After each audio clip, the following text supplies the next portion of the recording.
Okay, this is a short video about indices. Indices are usually written something like this. So we have a number, and above it, written slightly smaller, is another number.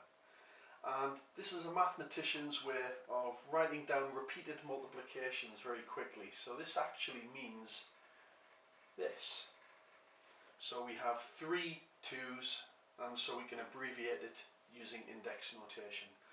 Now you can actually calculate the answer to this fairly easily by doing the multiplications, and you'll find that 2 to the power of 3 has the value 8.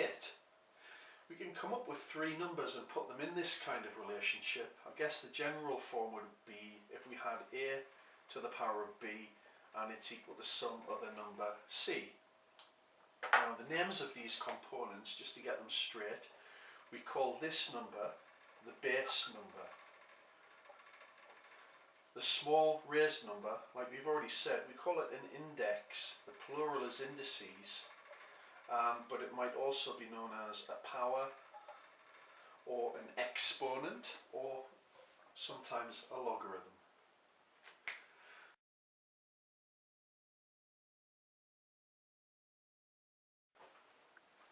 In this next part of the video, we're going to look at how to manipulate expressions containing indices. So if we had to multiply together some expressions like this, could we come up with a general rule for doing it? Well, if we break this down into simpler stages, we know 2 to the power of 3 actually means this, and 2 to the power of 2 actually means this, and because they're being multiplied together, we put that in as well. So when we have a statement like this, we already know how to combine this into a single expression. So we add together the number of 2's that we're multiplying. There are 5 of them. So we can write the answer like that. So when we compare it to the original expression, what we find is we've got a relationship which looks like that. Now the 3 and the 2 look like they've been added together to give us 5, and that's what we did. We added together the number of 2's there. Now, there wasn't anything special about the base, which is 2, so we could apply this to most numbers, although we'll find out later that a is generally having to be positive. So the general rule for this is if we've got numbers in the same base being multiplied together, we can find out the result by doing that, and that's a general result, the very first one we'll look at.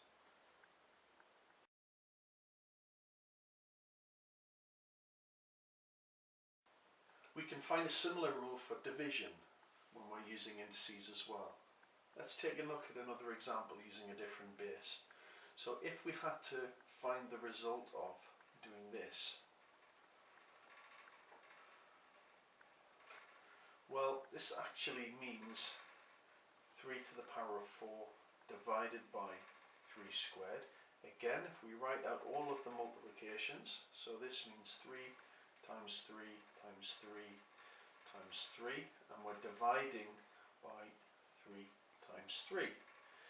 Now what we can do is actually strike out or cancel some of these. So with the multiplying by 3, dividing by 3 on the bottom, multiply by 3, divide by 3 on the bottom, what we're left with is an expression which just contains 3 times 3, which is equal to 3 to the power of 2, 3 squared. So our original statement gives us this, 3 to the power of 4 divided by 3 to the power of 2 is 3 to the power of 2. The 4 and the 2 come from doing the reverse of what we did with the addition, so if we subtract them, we get the new index. The general rule for this is a to the power of n divided by a to the power of n is the difference between the indices, and this makes a second rule that we can apply in situations with indices.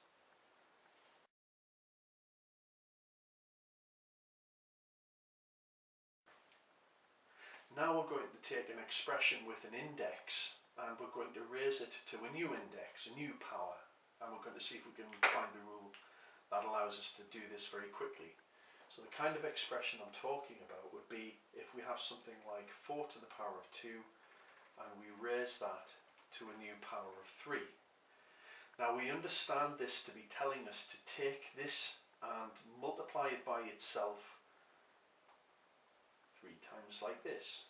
So 4 to the power of 2 times 4 to the power of 2 times 4 to the power of 2.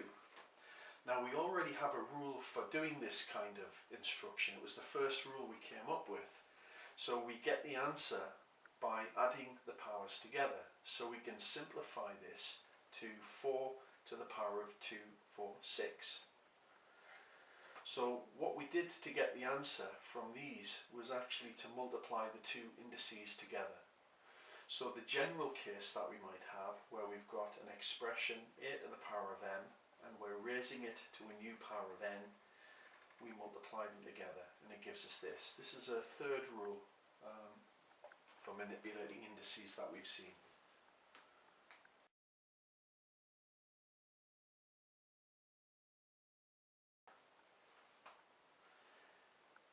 In the examples we've seen so far, the powers, the indices have all been positive. We're now going to look at what happens when we've got a negative index to see what it means. To do this, we're going to use a number pattern. We'll start with something very simple. We'll have 2 times 2 times 2, and this is equal to 2 to the power of 3, or 8. And we're going to divide both sides of this statement by 2. So we're going to get the next line by division by 2. Now, if we divide by 2, on the new line we're going to have 2 times 2. We've struck out one of the 2's, and therefore we can write this as 2 to the power of 2.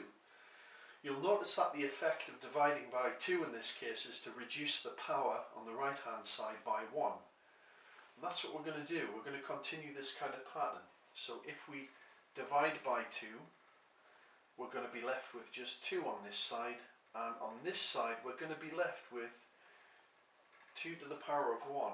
Now, 2 to the power of 1 is actually giving us a useful bit of information here. It's telling us, as there was nothing special with the value 2, any number to the power of 1 is equal to itself. So that's going to be a useful result. It might help us simplify algebra in the future. But we're going to continue the pattern. So if we divide by 2 again, on this side we're going to be left with 1. And on this side we're going to be left with 2 to the power of 0. Again, there wasn't anything special about starting with 2. It could have been any number really. So this gives us another useful result. It tells us that any number to the power of 0 is equal to 1. So we've got another useful result. But we're going to continue now. If we divide by 2 again, on this side we're going to get 1 divided by 2, or a half. On this side, if we reduce the power by 1 again, we're going to have a negative power. We're going to be having 2 to the minus 1. This tells us something useful again. So if we've got any number to the power of minus 1, it's simply equal to 1 divided by that number. Being able to express a negative power in this way is something which will be useful when you're doing calculus. But we'll keep going because we're looking for more patterns. Dividing by 2 again is going to give us 1 over 4, which is actually the same as 1 over 2 times 2, which is the same as 1 over 2 squared. Now on the other side of this equation, that would give us 2 to the minus 2. If we continued, we'd have 1 over 8 equals 1 over 2 times 2 times 2 is 1 over 2 to the power of 3 is 2 to the minus 3. The pattern is telling us that if we've got a number to the power of some power, which is negative there, it's the same as doing 1 divided by 8 to that power. So by examining this number pattern, we've got 4 new results that we can add to our collection. So negative powers are actually equivalent to division of the index.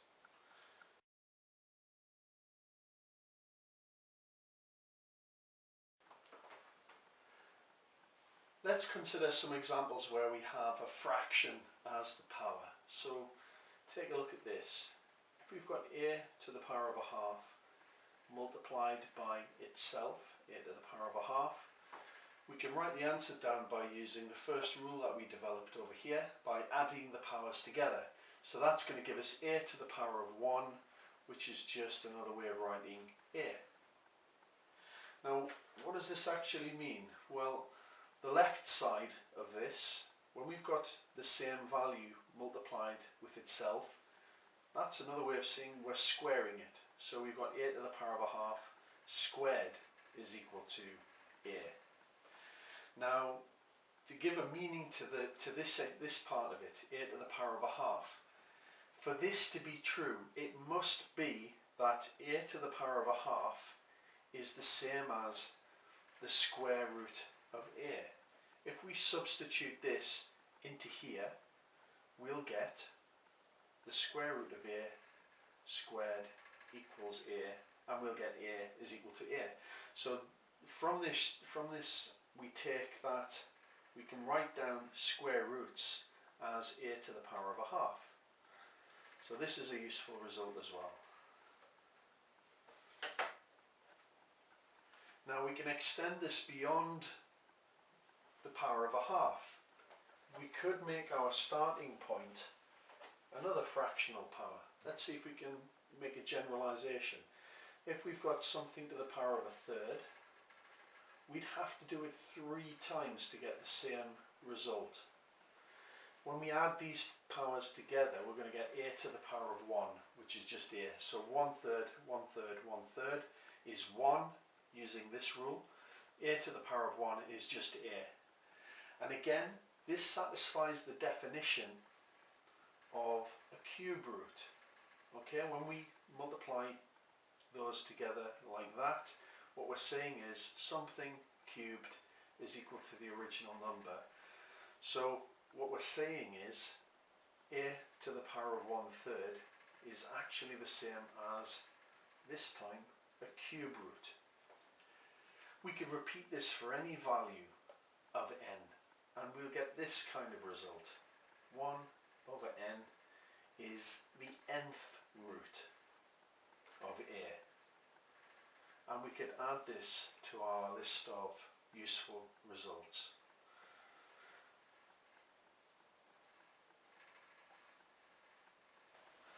Let's now examine a couple of examples where we've got fractions for the base number. So far we've only looked at examples where we've got positive integers as the base. So let's try another one. Let's take a look at this. Now when we want to simplify a fractional base, what we really mean in this example is we've got a value, and since we're squaring it, we're doing this. Now we can use the rules of fractions to simplify this. So 2 times 2, well, it's 4, but I'm going to write it as 2 squared so we can see the pattern. 9 times 9 is 9 squared. If I'd started with a power of 3, I would have done 3 multiplications and it would have given me a power of 3 each time. As there wasn't anything special about the power of 2, we can make a generalization here. So if we've got a fraction a over b to the power of n, we can expand these brackets by applying the power to the top and the bottom of the fraction, like that.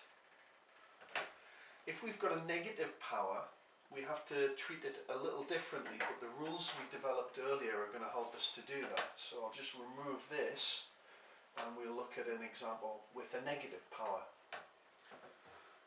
Okay, so we'll have a nice easy example where we've got, let's see, 3 over 5 to the power minus 2. Now the first thing we're going to do is we're going to get rid of the negative power. We've already got a rule over here, number 4, which allows us to express something with a negative power as a division with a positive power. So the first thing we're going to do is we're going to write it like that. So what we've got is this. It's 1 divided by 3 over 5, and the power is now positive, like that. Now, if we expand the brackets, what we'll find is this time we've got on the bottom 3 squared, which is going to be 9, and 5 squared, which is 25. This doesn't look very nice. Now what we can do to get rid of the fraction, we see that if we multiply the bottom by 25, we'll have 9 over 25 times 25. We've got to do the same thing to the top.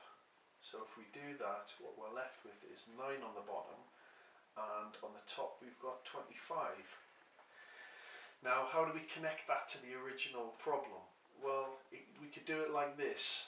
We could have taken our original problem and decided that this is actually the same as 5 over 3 squared, and then done the multiplication that way. So this is a kind of a shortcut. So we don't generally have to do all of that maths, although there isn't a great deal of it. We can actually take a shortcut knowing that this works all the time. So if we've got a negative power, we can transform it into a positive power by taking the reciprocal, by flipping the fraction. We can make this a lot easier for ourselves. So we'll do one more example to demonstrate the shortcut. Again, we'll choose a simple example so the maths is not too hard. So let's start with 2 over 3 to the power minus 3. Well, if I want to evaluate this, I can make it a positive power by doing this. And then it's easy to evaluate. I apply the power to each of those. So 3 to the power 3 is 27, 2 to the power of 3 is 8.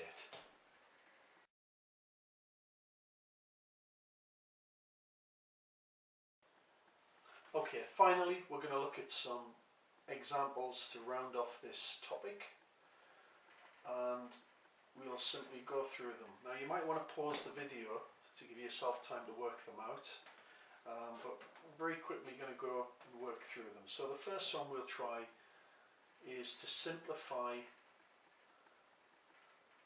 this. So we're going to write it as 10 to the new power. So in this case we're using the first rule that we came up with. We're adding the powers together to give us 10 to the power of 5.